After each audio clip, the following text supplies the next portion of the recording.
Watching a Jack Ma speech is like watching a porn movie. I've never seen one to completion.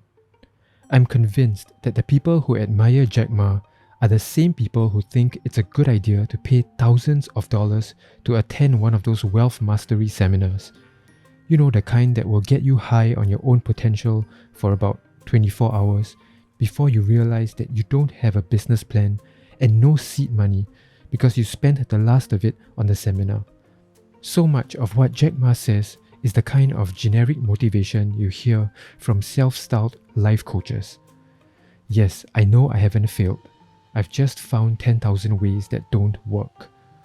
Look, I get that when the advice comes from a billionaire who revolutionized commerce in China, the words carry more weight. But you know what would be better? If his words carried meaning. Nothing is free. If you want to be successful, you have to pay the price. If you don't do it, nothing's possible. If you try to do it, at least you have the hope. Unfortunately, generic advice isn't the only thing that Jack Ma is guilty of. He loves to tell the same pitiful stories about how he came from a poor background with no opportunities. He wasn't a good student. He kept failing his exams to where he almost couldn't get into middle school. He faced rejections by colleges and was denied a job at KFC and the police force. And when he was running Alibaba, he kept getting turned down by venture capitalists. As you're listening to this, you're thinking, surely there's a punchline to these series of failures, right? But nope, he doesn't tell us anything specific that he did to change his circumstances, other than, you guessed it, banal encouragement like never give up and do what others are not prepared to do. The reason why we should expect more from Jack Ma as opposed to, say, a dedicated motivational speaker is because he actually did it. He overcame a hard-scrabble childhood and made a successful product that millions of people use every day. Unlike the other self-proclaimed gurus whose business is selling you the idea that you can business.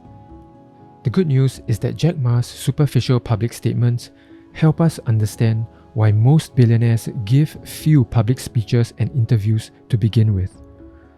First of all, if you're in the Forbes list, you're busy working. And if you're not working, you're enjoying your money. You're vacationing at one of the properties you own across the 7 continents.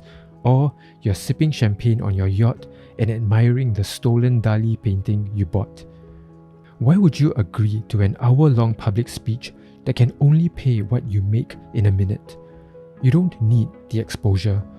You and your businesses are set. Every time you speak, you only open yourself up to potential criticism and criminal charges. Of course, there are exceptions. You have to do it if the request is from a university that rejected you, or if an ex-girlfriend will be sitting in the front row and you know she'll have to listen to you rattle off your achievements. Those are the only times it's worth speaking in public if you're already a success. It's just not wise to risk divulging the things that got you to the top. Things like all the privileges you had growing up, daddy's $1 million investment that got your startup going, or how you bribed an official to circumvent an inconvenient law, or how you sabotage the competition, or your many offshore accounts. Saying the wrong thing can have dire consequences, and in Jack Ma's case, it happened, even though he's always been conservative with his words. The Chinese authorities hauled him up for a meeting, and he's now been nerfed. He's been residing outside of China and keeping a low profile. In summary, if you're a prominent figure and you insist on regularly speaking in public, your content needs to be pedestrian if you want to safeguard your reputation and freedom. Or does it? Elon Musk disagrees. He talks a lot and he's anything but boring. That's why there are hundreds of channels on social media dedicated solely to capturing and replaying his words, and they get millions of views. Sure, it helps that he's constantly in the running for being the richest person in the world and behind many technological breakthroughs. But what keeps people tuned in to Elon is that he doesn't tell the same vapid stories over and over again. he willingly shares his candid views on a broad range of topics, from geopolitics to AI. He'll crowdsource opinions and ideas from the public. He's equally comfortable using his wit to go after his detractors and for a throwaway joke. For his loose lips, Elon has taken hits to his standing, faced regulatory scrutiny, and generated an army of haters that outnumber those of Jack Ma's or any other prominent billionaire for that matter. But forget all that. The takeaway is that Elon can teach us more about the world than others in his income bracket, because his intellectual curiosity outweighs his need to preserve his image. In other words, the stuff he says in public isn't carefully crafted to make us like him. So even when we disagree with Elon's statements, we can still gain useful insights from them.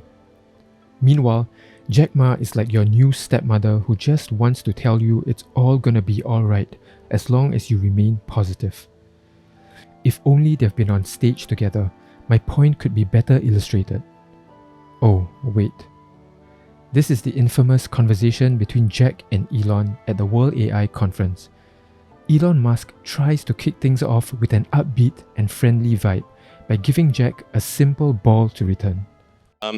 Actually, I'm told that, does AI mean love? There's like a name, AI, it sort of sounds a bit like love. All Jack has to say is, "Why, that's right, Elon. If you say AI quickly, you get the Chinese character for love. It looks like your Mandarin's getting better." Ha ha ha ha. The crowd laughs and the tone for the rest of the evening is set. Instead, Jack Ma says, Yeah, AI. I hate the word AI called artificial intelligence. I call it Alibaba intelligence. "Nice one, Jack. Well, you can't say it's not an original joke."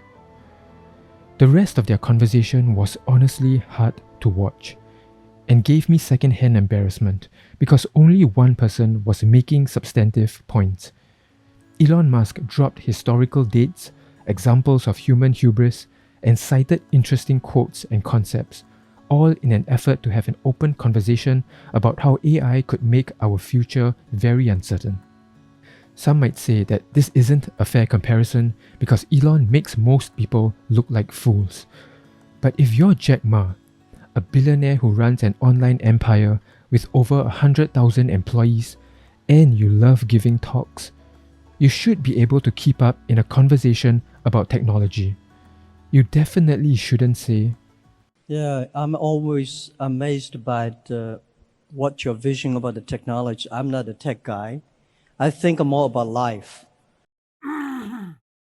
It's honestly shocking how Jack Ma is so dismissive about things he doesn't understand, and the way he tries to hide his ignorance behind pseudo-intellectual gibberish is disappointing. Computer is smart, is clever, but it's human being. We invented the computer. I never see a computer invented a human being. It's the heart where the wisdom comes from. And if you can't compete on intellect, throw in a backhanded compliment. I look at you with great respect. We need heroes like you, but we need more heroes like us. I have no doubt that Jack Ma articulates himself much better in Mandarin. But regardless of what language he speaks, he doesn't seem to like digging beyond the surface for knowledge. What he does love is being a cheerleader for humanity, possibly because it's the easiest way to win adoration. In his mind, which is in his heart, human beings can overcome anything if we believe in ourselves.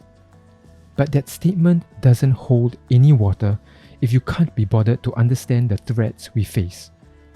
It's like saying I can survive in the deserts of Arrakis before finding out there are giant-ass worms underground. A final note here.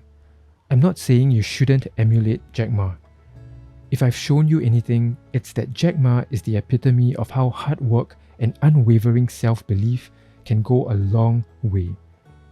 With those two things, you don't need formal education, you don't need to listen to the people around you, you don't need to care about anything other than achieving your own goals. Maybe that's why there's a disproportionate number of psychopaths who are CEOs. Look, I really have nothing against the dude.